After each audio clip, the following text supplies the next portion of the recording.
Dear student, welcome in Bishop academy online classes. Students, previous classes में आपको ये बताया गया how you can prepare alcohol. तो एल्कोहल कैसे बनाएंगे वो आपको बताया गया। अच्छा, वो क्या था? एलिफैटिक था।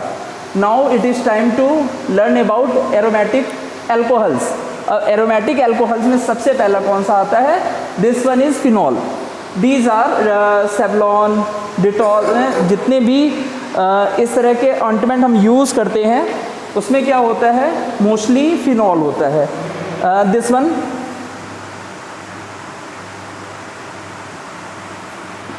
ये आपका लिखा है क्लोरोजिनॉल। अच्छा, what is the formula? 4 chloro 3 5 dimethyl phenol. Actually ये क्या होता है? 4 क्लोरो। तो 4 क्लोरो मीन्स जब भी नंबरिंग हम शुरू करेंगे तो 4 इस पोजीशन पे क्या पहुंचेगा? आपका क्लोरो पहुंचेगा। और 5 डाईमेथिल, यहाँ पे क्या आएगा आपका? CS3 and here it is CS3। अच्छा, ये तो आप भूल ही गए। अच्छा, next it is here OH। तो दिस वन की सेवलान होता है, डिटॉल होता है, उनके जो मेन कंस्टिट्यूएंट्स होते हैं वो क्लोरोजाइलिनॉल होते हैं एंड 4 क्लोरो 3 5 डाईमेथिल फिनॉल। ये क्या होता है? इनका फॉर्मूला होता है। These are some. और क्या होता है इसमें? Isopropyl alcohol. You know what it is isopropyl alcohol, pine oil and main constituents of Dettol. Means हम फिनॉल पढ़ने जा रहे हैं। तो प्रिपरेशन ऑफ मेथड ये तो आपको बताया गया था। नाउ फिनॉल कैसे बनाएंगे? How we can prepare phenol. Okay,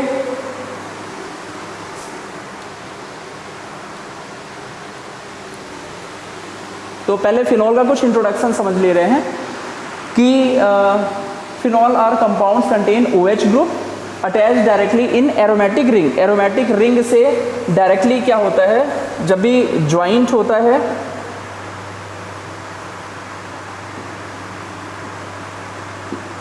means यहाँ पे क्या हो रहा है? OH क्या है? डायरेक्टली आपका ज्वाइंट है।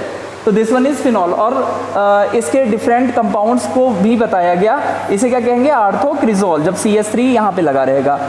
Nitrophenol mean they are derivatives. इसको क्या बोलेंगे? क्विनॉल। बेंजीन है, 2 साइड्स में आपका OH लगा हुआ है, इसे हम क्या बोलेंगे? क्विनॉल। कैटकॉल किसको बोलेंगे? एक OH आपका आर्थो पोजीशन पे लगा होगा। मेटा पोजीशन पे अगर OH लगा होगा इसे हम क्या बोलेंगे? It is resorcinol. तो these are some phenol derivatives which is here some. Now time to show phenol. क्या बोलेंगे? द कॉमन नेम इज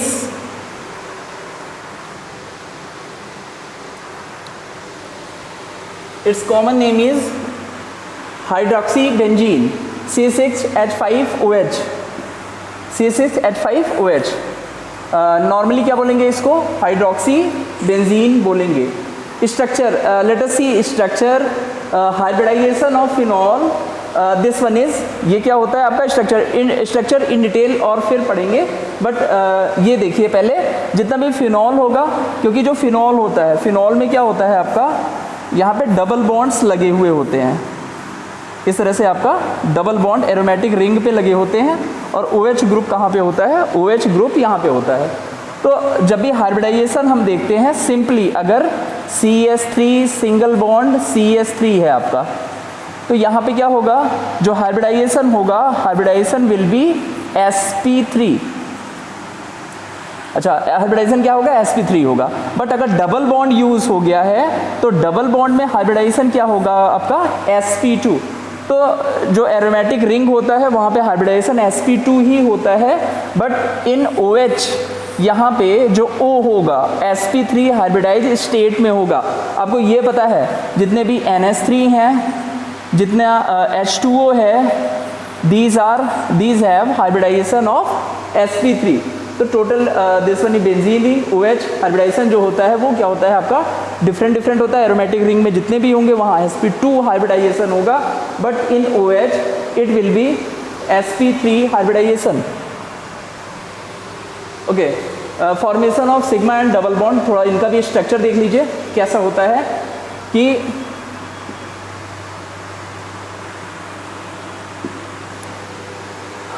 यहाँ जो C और H के बीच में, हेयर इट इज C, यहाँ क्या है C और H के बीच में जो हाइब्रिडाइजेशन होगा वो क्या होगा, it will B sp2s hybridisation.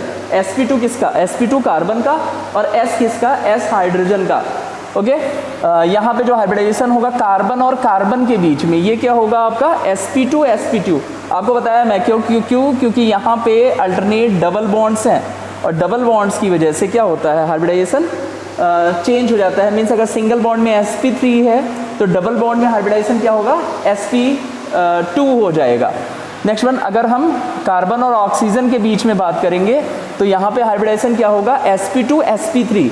sp2 किसका, कार्बन का, और sp3 किसका, ऑक्सीजन का। एंड ऑक्सीजन और हाइड्रोजन के बीच में हाइब्रिडाइजेशन कितना होगा, sp3s हाइब्रिडाइजेशन होगा, मीन्स O और H सिग्मा बॉन्ड।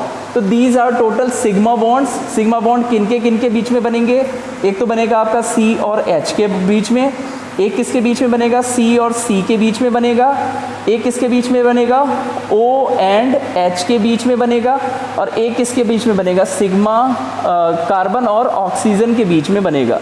तो these are some sigma bond, C and H, C and C, O and H, and C and O. Formation of sigma bond in phenol.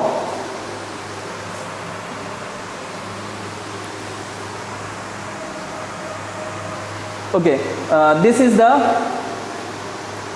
molecular structure या molecular diagram of phenol. Molecular diagram होता है ये आपका, आपको ये पता है कि जैसे एक आपको बताया गया था हकल रूल, और हकल रूल में क्या बताया गया था, देयर आर सम रूल्स जिसकी वजह से कोई भी जो कंपाउंड्स होता है वो एरोमेटिक या नॉन एरोमेटिक या एंटी एरोमेटिक के फॉर्म में दिखाया जा सकता है।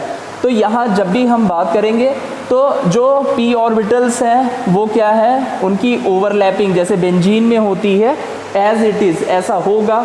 अच्छा, जब पाई इलेक्ट्रॉन्स की बात करेंगे या पाई इलेक्ट्रॉन्स के सिस्टम की बात करेंगे तो यहाँ ये क्या होंगे, continuous, it will be rotated from here to here, यहाँ से वहाँ ये क्या करेंगे, रोटेट करेंगे, कंटिन्यूअस रोटेट करेंगे। और यहाँ पे क्या होगा, जो ऑक्सीजन है हाइड्रोजन के साथ क्या रहेगा, ज्वाइंट रहेगा, means adjacent p orbital overlap to form delocalized pi molecular orbital, one of the lone pair electron on the oxygen atom resides in sp3 orbital and interact with the delocalized pi orbital to form an extended pi molecular orbital containing 8 electrons. Next one, resonance structure of phenol. phenol का resonance structure कैसा होगा, okay इसको बार बार draw करिएगा और कोशिश करिएगा कि जो है इसको हम रिजोनेटिंग स्ट्रक्चर हम फाइंड आउट कर सकें। एक्चुअली जब भी फिजिकल प्रॉपर्टीज़ की बात की जाएगी तो ये बार बार आएगा कि आर्थो डायरेक्टर है कि पैरा डायरेक्टर है, रिंग एक्टिवेटर है कि रिंग स्लोवर है। तो इसको हम कैसे कर पाएंगे, इसको हम केवल रिजोनेटिंग स्ट्रक्चर से ही फाइंड आउट कर पाएंगे। ओके, लेट अस सी, O है, ऑक्सीजन है, तो ऑक्सीजन के पास हमेशा लोन पेयर इलेक्ट्रॉन्स जरूर होंगे। तो लोन पेयर इलेक्ट्रॉन्स कहाँ पे आ रहे हैं, सीधे ये जो सिग्मा बॉन्ड है, या late us see here double double double bond, here it is OH। अब यहाँ पे क्या है आपका, लोन पेयर इलेक्ट्रॉन्स है, 2 लोन पेयर है, तो 2 लोन पेयर से हमको मतलब नहीं है, केवल एक लोन पेयर से मतलब है। अब ये इलेक्ट्रॉन कहाँ पे आएंगे, सबसे पहले यहाँ पे आएंगे। अब यहाँ पे जब डबल बॉन्ड हो जाएगा तो ऑक्सीजन के पास प्लस हो जाएगा। अब जब यहाँ ऑक्सीजन के पास प्लस हुआ तो ये क्या करेगा, फिर से अपने आप को रिवाइव करेगा। मीन्स जहाँ ये डबल बॉन्ड हुआ तो डबल बॉन्ड के बाद ये कहाँ पे आ जाएगा, यहाँ पे आ जाएगा। एक्चुअली आपको बताया गया है कि यहाँ अगर C है, suppose that here it is C, तो अगर ये 1 2 3 4 से जुड़ा हुआ है, 5वां आ जाएगा तो इस इलेक्ट्रॉन्स को, मीन्स इस बॉन्ड को शिफ्ट होना ही होना पड़ेगा। तो ये बॉन्ड जब भी ब्रेकआउट होगा तो कहाँ पे आएगा, इस कॉर्नर पे आएगा, मीन्स इन दिस कॉर्नर। अब यहाँ से फिर से जो माइनस है जो लोन पेयर जो इलेक्ट्रॉन पेयर्स हैं वो रिवाइज करके कहाँ आएंगे, यहाँ पे आएंगे, इस पोजीशन पे आएंगे। अब यहाँ इस पोजीशन पे आए तो नंबर कार्बन जो यहाँ पे है, नंबर ऑफ बॉन्ड्स यहाँ इंक्रीज हो जाएंगे, तो ये कहाँ अपने आप को रिवाइव कर लेगा, हेयर। देन फिर से जब बताया रिजोनेटिंग स्ट्रक्चर को कैसे डबल हेडेड एरो से शो करते हैं, तो यहाँ पे माइनस जो होगा वो फिर से कहाँ पे रिवाइव करेगा, यहाँ पे, मीन्स बॉन्ड्स यहाँ पे आ जाएंगे। अब जब बॉन्ड यहाँ पे आएंगे तो यहाँ का कार्बन 4 से ज़्यादा कोवेलेंसी दिखाएगा, तो इस बॉन्ड को ब्रेकआउट होना पड़ेगा। ये बॉन्ड कहाँ पे आ जाएगा, यहाँ पे, मीन्स लोन पेयर कहाँ पे आ गए, यहाँ पे आ गए। तो this is the resonating structure of phenol. अब ये बहुत सारी चीज़ें डिसाइड करता है। ओके, अभी जब आपने देखा इन प्रीवियस स्लाइड, इसमें आपने देखा कि यहाँ पे क्या हो रहा है कि जब माइनस हम देख रहे हैं तो माइनस कहाँ कहाँ आ रहा है। एक तो सबसे पहले माइनस कहाँ पे आया, माइनस यहाँ पे आया। नेक्स्ट वन माइनस कहाँ पे आया, यहाँ पे आया। नेक्स्ट वन माइनस कहाँ पे आया, यहाँ पे आया। These are the places OH जहाँ माइनस रोटेट कर रहा है, हेयर हेयर हेयर। तो you can guess and you can say कि ये कौन सा डायरेक्टिव होगा। ओके, ये पोजीशन कौन सी है, ये पोजीशन है O की, ये पोजीशन किसकी है, P की, और ये पोजीशन किसकी है, O की। Means ortho and para director it will B. अच्छा, जब भी इलेक्ट्रोफाइल की बात करेंगे, इलेक्ट्रोफाइल, तो इलेक्ट्रोफाइल कहाँ पे शिफ्ट होगा। एक तो इलेक्ट्रोफाइल यहाँ पे आ सकता है, एक कहाँ पे आ सकता है, यहाँ पे आ सकता है, and other will come here. Means directive कौन सा होगा, डायरेक्टिव होगा ortho and para directive it is. Next slide में है ये कि इलेक्ट्रोफाइल कहाँ कहाँ अटैक कर रहा है, आर्थो पे और पैरा पोजीशन पे ये क्या कर रहा है, अटैक कर रहा है। Means it is ortho and para director. Okay, preparation actually थोड़ा सा फिनॉल का इंट्रोडक्शन हुआ और पहुंचना हमको किस पे था कि how we can prepare phenol, क्योंकि एलिफैटिक एल्कोहल्स के बारे में आपको बताया जा चुका था। तो हेयर इट इज़ कि फिनॉल की प्रिपरेशन हम कैसे करेंगे। Let's see, phenol is obtain by following methods. सबसे पहला जो आपका दिया गया है फ्रॉम क्लोरोबेंजीन, इसे हम क्या कहते हैं, डाउ प्रोसेस भी कहते हैं।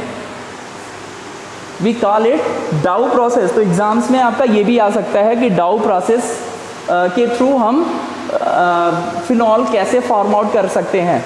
ठीक है, अब इसमें क्या होता है, बेंजीन है, बेंजीन देखो जो आप में दिया गया है इन NCERT वो सीधे यहाँ से यहाँ तक दिया गया है, बट स्टेप्स में जाना है हमको तो सबसे पहले हमको क्लोरोबेंजीन फॉर्म करना पड़ेगा। तो क्लोरोबेंजीन हम कैसे फॉर्म करेंगे, देखो ये तो कंफर्म रहता है और बार बार आएगा कि अगर बेंजीन से हमको या बेंजीन का हमको क्लोरीनेशन करना है तो कौन कौन से चीज़ों को यूज़ करना पड़ेगा, Cl2, और Cl2 के साथ किसको यूज़ करेंगे हम, FeCl3। ये क्लोरीनेशन का प्रोसेस होता है, इसको याद कर लीजिएगा आप लोग। अब इसके थ्रू ये किस में कन्वर्ट हुआ, क्लोरोबेंजीन में कन्वर्ट हुआ, this one. And aqueous NaOH 350 degree Celsius 150 ATM, ये किस में कन्वर्ट हुआ, सोडियम फिनॉक्साइड में कन्वर्ट हुआ। Sodium phenoxide O- Na+ in benzene ring. Actually होता क्या है कि Cl है, Cl की जगह O आता है, O के बाद क्या होता है, Na+ भी इनकमिंग मीन्स पहले O रिप्लेस करता है, O रिप्लेस करने के बाद एक साल्ट फॉर्म होता है जिसे हम क्या कहते हैं, सोडियम फिनॉक्साइड कहते हैं। अब इसका हम क्या करते हैं, एसिड हाइड्रोलिसिस करते हैं, मीन्स Na+ निकल जाता है और यहाँ पे कौन सा सिचुएटेड हो जाता है, OH, और यही हमको बनाना ही था, दिस वन। ये क्या है आपका phenol. This involve the hydrolysis of chlorobenzene with aqueous NaOH at high temperature and pressure followed by treatment of dilute HCl। ये टेम्परेचर और प्रेशर NCERT में थोड़ा सा डिफरेंट है तो उसको मैच कर लीजिएगा और अकॉर्डिंग NCERT ही लिखिएगा। नेक्स्ट वन फ्रॉम कमीन, ये बहुत इंपॉर्टेंट है और इसको ज़रूर वॉच करिए आप। तो सबसे पहले तो ये कि क्यूमिन कैसे बनता है, तो क्यूमिन कैसे बनेगा, बेंजीन है in presence of CH3CH double bond CH2, तो इसके प्रेजेंस में किस में कन्वर्ट हो जाता है, ये क्यूमिन में कन्वर्ट हो जाता है। एक्चुअली स्ट्रक्चर अगर हम देखेंगे तो CH3 single bond CH double bond CH2, okay.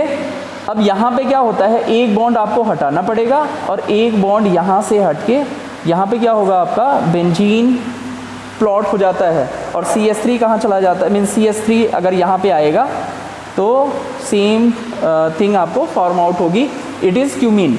Cumene in the presence of O2 किस में कन्वर्ट होता है, क्यूमीन हाइड्रोपरऑक्साइड्स में कन्वर्ट होता है और हाइड्रोपरऑक्साइड एसिड हाइड्रोलिसिस के प्रेजेंस में किस में कन्वर्ट हो जाता है, फिनॉल में प्रेजेंस होगा और एक और बाई प्रोडक्ट बनेगा, इट इज़ एसीटोन। ये क्या होगा, आपका एसीटोन होगा। Okay, this one is structure. जब CH डबल बॉन्ड CH2 है, अब ये बॉन्ड जब भी ब्रेकआउट होगा CH2H यहाँ पे रिप्लेस हो जाएगा, तो यहाँ पे CH3 आ जाएगा और H इसमें है ही, दिस वन इज क्यूमीन। अच्छा, next one from sodium benzene sulfonate. Sodium benzene sulfonate से एक्चुअली कन्वर्जन ऐसे ही दिया जाता है। कन्वर्जन जो होता है आपका वो कैसे होता है, आपका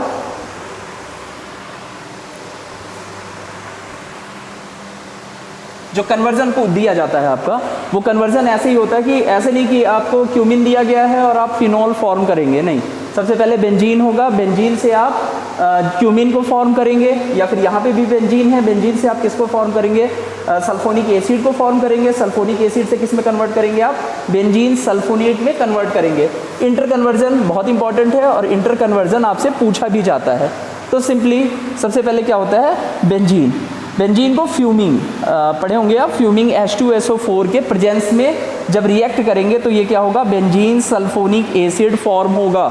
बेंजीन सल्फोनिक H2SO4 है, ऐसे भी लिख सकते हैं H2SO4 को HOSO3H इस फॉर्म में भी लिख सकते हैं।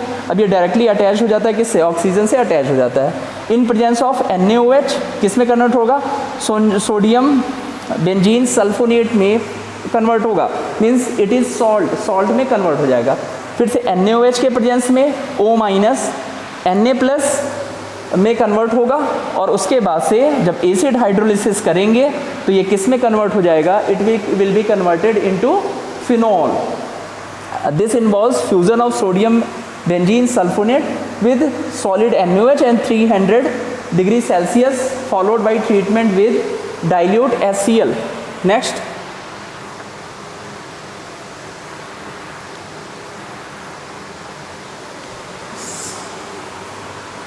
From benzene diazonium salts. Diazonium salt से ये कैसे फॉर्म होगा, this reaction can be perform easily in laboratory. ये कौन सा मेथड है, this one is laboratory method. Okay, lab में हम कैसे प्रिपेयर करेंगे, simply requires warming A solution of benzene diazonium chloride prepared from aniline on the water bath at 50 degree Celsius. तो सबसे पहले हमने इसमें क्या लिया, बेंजीन डाईएजोनियम सॉल्ट से हमको इसको फॉर्म करना है, this one is diazonium salt. तो डायरेक्ट भी लिख सकते हैं, बट इंटर कन्वर्जन में मैंने बताया आपको बहुत ज़्यादा जरूरी होता है कि थ्रू बेंजीन से हम इसको फॉर्म करें, फिनॉल को फॉर्म करें। सो जल बेंजीन से नाइट्रोबेंजीन हमको फॉर्म करना है। देखिए ये जो छोटे छोटे रिएक्शन है इनको याद करना है। क्लोरीनेशन अगर हमको करना था तो क्लोरीनेशन में हम क्या लिए, Cl2 लिए और क्या लिए, FeCl3 लिए। अभी हमको नाइट्रेशन करना है, तो हर बार जब भी नाइट्रेशन करेंगे तो दो चीज़ें बहुत ज़रूरी होंगी, एक HNO3 होगा और एक क्या होगा आपका H2SO4 होगा। इसको मेमोराइज कर लीजिए, ठीक है। तो नाइट्रोबेंजीन हमने फॉर्म किया in the presence of HNO3 and in the presence of H2SO4। अब ये क्या बना हमारा, नाइट्रोबेंजीन बन गया, नाइट्रेशन हो गया, मीन्स यहाँ पे कौन सा हो गया, NO2 हो गया। अब नाइट्रोबेंजीन से एनिलीन कैसे फॉर्म करेंगे, in presence of SN and in presence of HCl। इन दोनों के प्रेजेंस में हम क्या करेंगे, एनिलीन को फॉर्म करेंगे।